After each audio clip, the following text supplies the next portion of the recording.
So today we are obviously talking about Jethro, who is Moses' father-in-law. He shows up very briefly, only in a couple of places in the book of Exodus.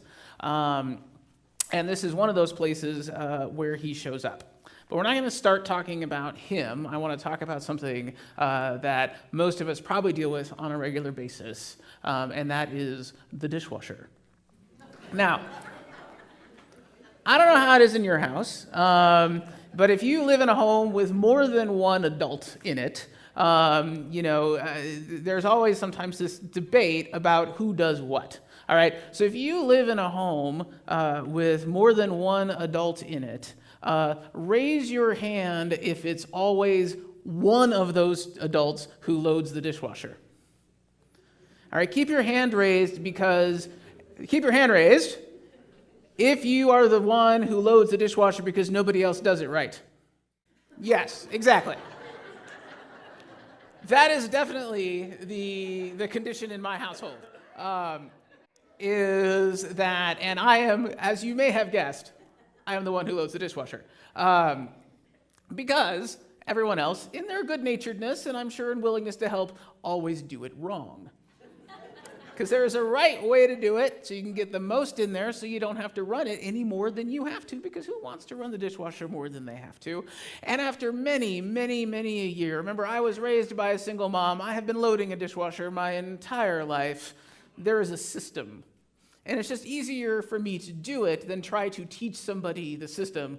Plus, their eyes will glaze over and they'll look at you funny if you try to teach you the system.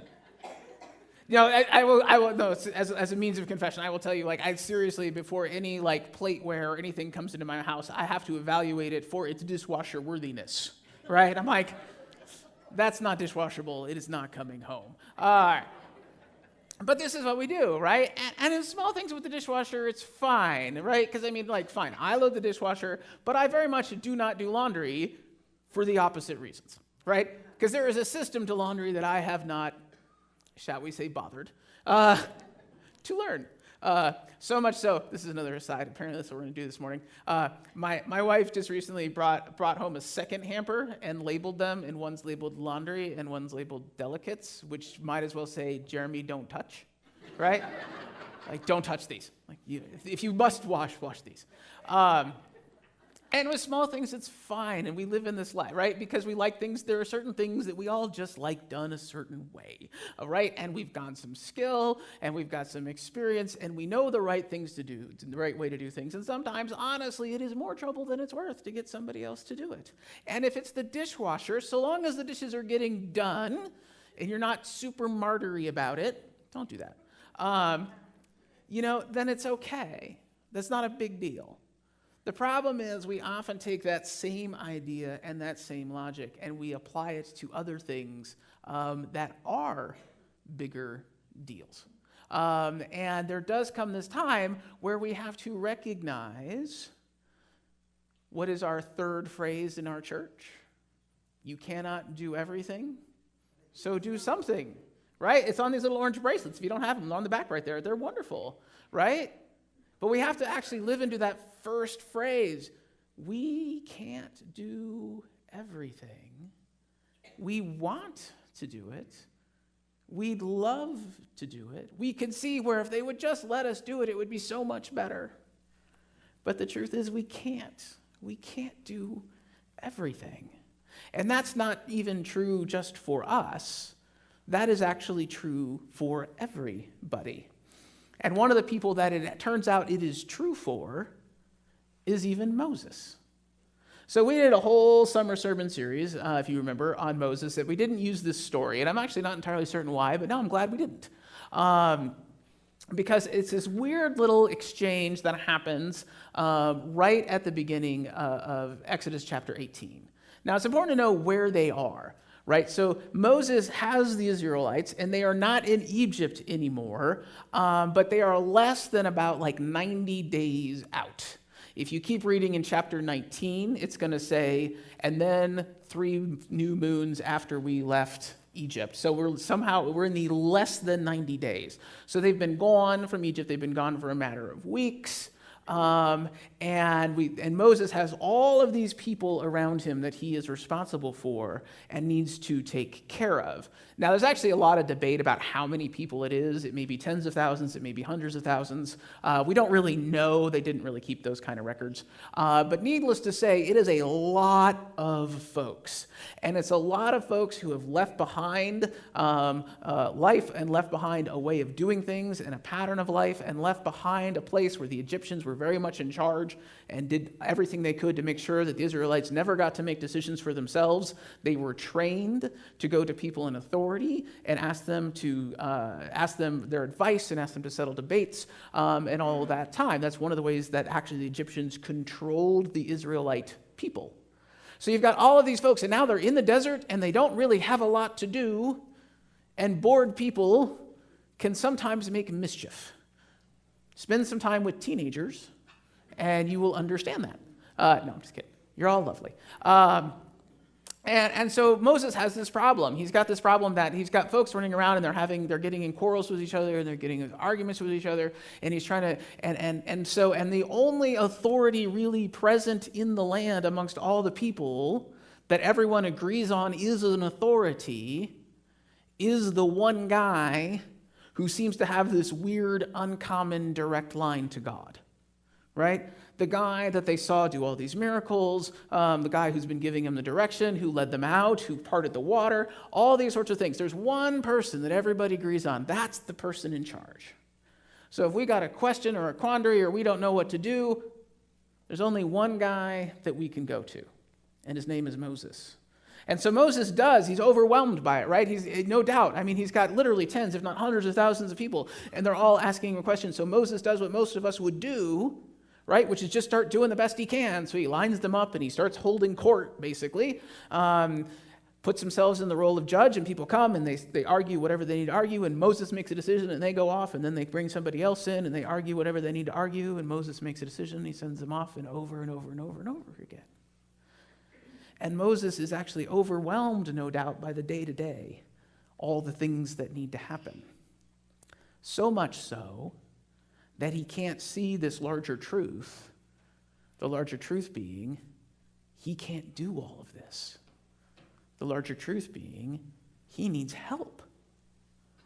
So now enter his father-in-law, Jethro. Now, Jethro's got Moses' wife and sons in tow. Now, Jethro is not Hebrew. He's not Israelite. He's probably not really even Egyptian either. He's one of the kind of people who lives kind of on the outskirts in the nomadic area. Remember, Moses actually meets his wife and meets his father-in-law when he runs away from Egypt because he's a wanted murderer. Good way to introduce yourself to your future wife. Hi, how you doing? I'm fleeing justice. It's a good opening line. But so Jethro, who is a farmer and a herder outside of the establishment of Egypt, really isn't anybody important that we know of, but happens to have a little bit of, has some animals and has some daughters. And Moses encounters one of these daughters, and they get married, and they have children. And then somewhere, we're actually not entirely certain where, somewhere after Moses goes back to Egypt to confront Pharaoh, Moses and his wife part company. So Jethro is basically escorting Moses' wife and children to where he is now. So that's why he's there. And he shows up as an outsider. He wasn't there for the Exodus. He wasn't there for the crossing of the Red Sea. He wasn't there, for any of it. So he kind of shows up as this outsider, and nobody of really any particular importance, except that he has a little bit of clarity and can see what's going on. And he looks at Moses and says, Moses, this doesn't work. You can't do this. You're going to wear yourself out. You're going to wear these people out. You need help. Moses, you can't do it all. You need to enable and empower and encourage some other people to do this with you. Or this whole thing that you're about, whole thing that you are doing, isn't going to work. This is Moses. Moses, who has a direct line to God. Moses, who saw a burning bush. Moses, who should have more faith than any of us will ever encounter and more encouragement than anyone ever encounter. Hopefully has a lot more wisdom than most of us. And Jethro, the father-in-law, has to come and say, wait a minute. No, this isn't going to work. If that's true for Moses, if Moses can find himself in that situation, how much more does it happen to us? How much more likely is it to happen to us? And so I love this scene, and I love this scene because sometimes we need those folks who come from the outside, who are not deep down in the mess with us, to basically point out what should be obvious to everybody, right? So that's what Joseph does. He's coming from the outside, and he says, wait a minute, something's not right here. It's obvious. Don't you see it? And of course, the answer is no. Moses doesn't. All Moses sees is this line of people who need something from him. This line of people who need his help. Moses can't do everything. So Jethro gives him a new something. Jethro recognizes, yes, you are the leader. Everyone knows you are. You have the authority. Everybody knows it. But it also means you can give that authority away. You can delegate. You can find good, quality people. You can lift them up. Lend your authority to them and let them deal with this stuff day to day. Let them deal with the crowd so that you can do the work that you are called to do. Now, if you're like me at all, this idea scares you because it means letting somebody else load the dishwasher and they might not do it right. Right? Now, I have a little bit of a confession. I was, as you noticed, I was gone. I was gone for about 7 days, which is longer than I like to be gone. And I was gone because I was trying to stack a bunch of stuff together. And I was attending this conference, but I didn't quite know the schedule, and I needed to visit a couple of people. So I was trying to work all that out. So I booked out this time, this block of time, so I could go and do all this stuff I could do in just one little trip around the Northwest. And that worked until I got there and started to really fill in all the blanks. And I recognized, once I got it all filled out and got the conference schedules and all these other conference schedules, I had like 3 or 4 of these like half days where I didn't have anything to do. And I must confess, I had a moment there, I'm like, don't you know how important I am? You want me to just what? Hang around for half a day and do what? Nothing? That don't work. And I was really kind of grumpy about it for a while as I was trying to figure out how to piece in all this stuff. I'm like, all right, I got 4 hours here to kill. I guess I can prep for the Bible study, and I got this, and oh yeah, I suppose I should write a sermon, this one. Think I'll make that work. And on Sunday morning, which was a morning that they had asked us to come to this conference I was speaking, and they asked us to come Saturday night to run through our speeches, but then they didn't need us again until the following evening, so they just deposited us in Seattle for 24 hours with nothing to do. Well, geez, come on now. So I woke up on Sunday morning a little bit grumpy, I must confess, about it. And I went for a walk, and my alarm thing went off on my phone. I'm like, that the live stream from our church was starting, and I'm like, oh, okay, that's cool. I can watch that. So I tuned into the live stream, and I watched this amazing group of people carry on, do all the things that I normally do on a Sunday morning. A couple of them, and I won't name them, do it a little better than I do it. And at the end of that hour, as I concluded watching it at one of the copious number of Starbucks in Seattle, which is where I was, I then opened up my Bible and realized I needed to work on this sermon. And I thought to myself, well, geez, fine. Everyone loves it when I preach to myself. Okay. Sometimes we run into those moments of life where we recognize that, yes, we do things and we do them that they're important. But sometimes we have to recognize that we don't have to, need to, or even it is even a good idea to try to do it all. Because one of the things that happens when we try to do it all, not only are we going to wear ourselves out, is we are stealing from other people their opportunity to share the gifts that they've been given. When we hoard it all for ourselves, we are actually taking from others their opportunity to shine and show their gifts and graces. That's what I saw on that live stream Sunday morning. Now, this is not a new idea. In fact, it's been around for a long time. And if you look at kind of famous leaders through history, you will find a number of people who have figured this out along the way, and sometimes some unexpected ones. Now, I grew up, as many of you know, in eastern Montana. And in eastern Montana, in Miles City, which is a smaller town, the local library is a big deal, right? I mean, the libraries are always a big deal, but the local library, this is ours. It's really ugly, but it works. It actually was the original building is really pretty. Then I don't know what they were doing when they built this bit around it.